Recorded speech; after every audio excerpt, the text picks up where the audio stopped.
Now I got since we're talking about this topic, this is back to the online thing and maybe a stretch.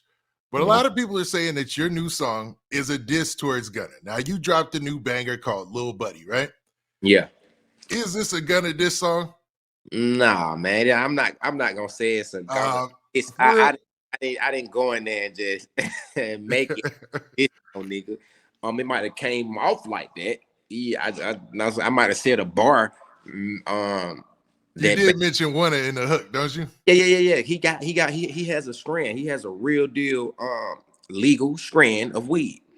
Okay, so when you're saying one, you're not dissing Gunna specifically. Nah, I'm not saying I'm smoking him. Like, nah, he has a anybody who know this, and a lot of people know this. That's why I like the internet shit be funny as hell. People don't really be knowing what's going on. Like, this man has a real strand. That's why I said, even though little buddy told, I'm still smoking one. Even though he told I'm still smoking his strand, it's good weed. So I'm not really people can take that as a diss, but it's not a really. I ain't really look at it like I ain't go to the studio like I'm gonna make a diss song about bro. Like hell nah, it wasn't no funny style like that. It wasn't. Not to Okay. A lot of people, once they heard that one in the hook of your song, Little Buddy, they took it and ran with it. They were like, "Oh man, he is dissing Gunna. He's vouching for YSL and just putting it on the record like, yo, it's two ends to this, and you on one side. You know what I mean?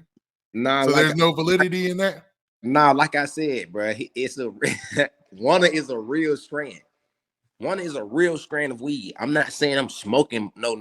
You know what I'm saying? I'm from Atlanta. I ain't with all that smoking. I don't say that. He's not my op anyway. So Okay, um I just was saying, like, even though little buddy told I'm still smoking one, like I'm still smoking his strand, like it was on some shit like that. Like I didn't go in the studio planning like I'm finna make a disc about buddy, like I'm finna make like nah, I ain't. It just came off like that, and maybe people took it like that, and other people, I can't. That's their opinion. If y'all want to take it like that, then hey, that's how y'all want to take it. But nah, I didn't go in the studio planning a diss song. okay, that makes sense. That makes sense. And it looks like the song is starting to catch a lot of attention right now. So definitely, man, people should go check out Little Buddy on your page, right? Nah, for sure. Little buddy and that album, one of them ones, man. I dropped the whole album, and that's the number. That's the first song on the album. Little buddy. Now, there was also an interview that you did recently, right? And a Yeah. lot of people were trying to say that in that interview, you were pretty much saying that you didn't agree with what Gunner did in the YSL RICO situation, right? Yeah. And and it seems like you're saying the same thing here. So when it comes to this case, and you've also said that there's several people involved in the case that you feel you guys weren't in your inner circle or anything. Do you think it's a possibility people are being lumped into this just to make it a bigger case, just to make it a bigger RICO? Yeah, of course, that's what's going on, man. Because a lot of these people, we don't know, bro. We don't know Okay. people, bro. And they're saying we never been around these people, never really hung around these people, never probably had conversations with some of these people. Like it's a lot of this shit they just throwing on a nigga, man. Is trying to make. Uh, they basically because it's so much. It's nothing they really have. So that's their way of trying to just make something out of nothing. Ain't nobody did nothing. So that's y'all way of trying to just throw all the dumb shit that these folks did. We don't got no control of what the hell Buddy and did or whoever these people, a lot of these motherfuckers is. They never hung around these people. Never did nothing with these people. Or did. So it's like we can't control y'all throwing that shit on us because y'all don't go, well, I'm gonna stop saying us because I'm not in thank God that I'm not in the RICO. But I'm gonna just say, bro, they just trying to make worse for these boys, man. Because bro did a lot of good, a lot of great for people, bro, and changed a lot of people's lives.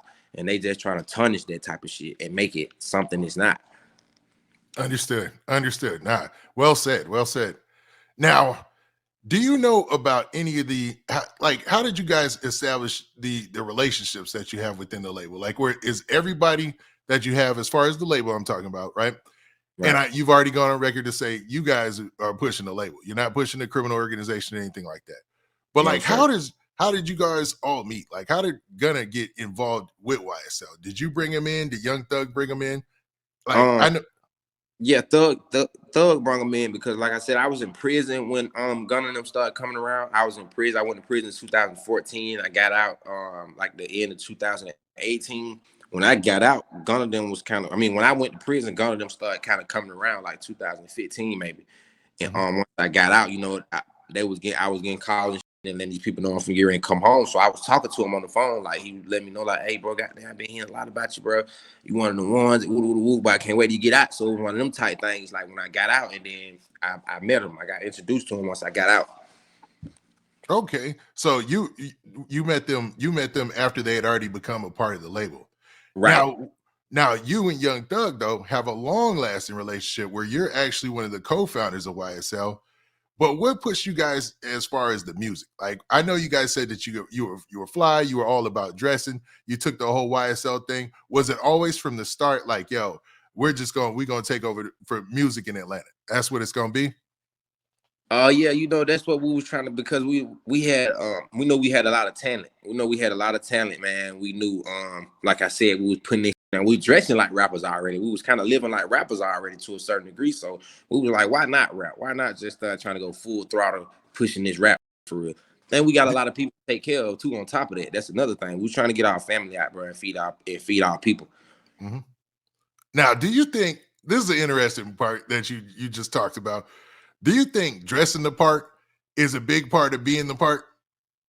Oh no, for sure. You got to put this on, man. If you ain't got that drip on, you need to go home, man. You ain't got that on, go home. I'm telling you that right now. You ain't got I, that around us, you got to go home, brother. I agree. I agree. I think, man, that is a big part of it, man. Because I remember I was watching something where Killer Mike was talking, and I know it's a little off topic, but he was talking in the interview, and he was talking about the Migos, and he was like, "Well, him and his wife would see them in the airport, and when he saw that they dressed in unison, like all dressed alike, he was like, them cats gonna make it." And they was always fly, right? And I think that, do you feel like that bled into it? The fact that you guys were already like, okay, we dressing like we successful, let's go ahead and get it. You know what I mean? Now they play a big part of it, bro. Like you said, we dressing like we successful already. So when a lot of people used to see us, they used to always be like, "Who are y'all? Y'all somebody, like y'all rap or something? Like what y'all Yeah. do?" So it definitely played a big part of our career. Almost like manifesting the success, right? Facts, Yep. facts. Yep. I believe that. I believe that because I see it with rappers all the time, man. Dressing the part seems to definitely lead to Facts. success. That's one of the top. That's one of the things that's gonna get you like in the door, basically putting that shit on. Like they got that's gonna get them people to notice you. And we just already was doing that anyway. So it's like it ain't like we tried to do it to get in the game. We was already doing it. Nice. Now, have you spent a lot of time in the studio with Young Thug, Gunna, and all the artists on YSL? Now for sure. We done slept in the studio. We done lived in the studio. Like Loud House was one of our studio. We lived in it, like every day for real. Around the Now, time from prison. now, can you describe the working dynamic between Young Thug, Gunna, and yourself and YSL in the studio? Like, I've seen so many pictures of Young Thug in the studio. He seems like a workhorse. You guys seem like you're constantly in there churning out hits and records. Could you explain that dynamic a little bit?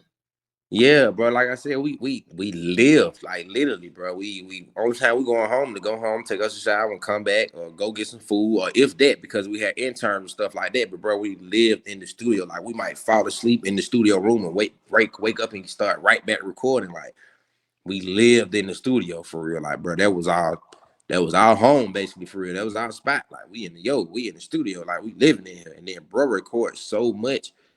Thug records so much. That's how I kind of learned how to um comfortably record a little bit and kind of find myself a little bit by watching bro do a lot of shit for real.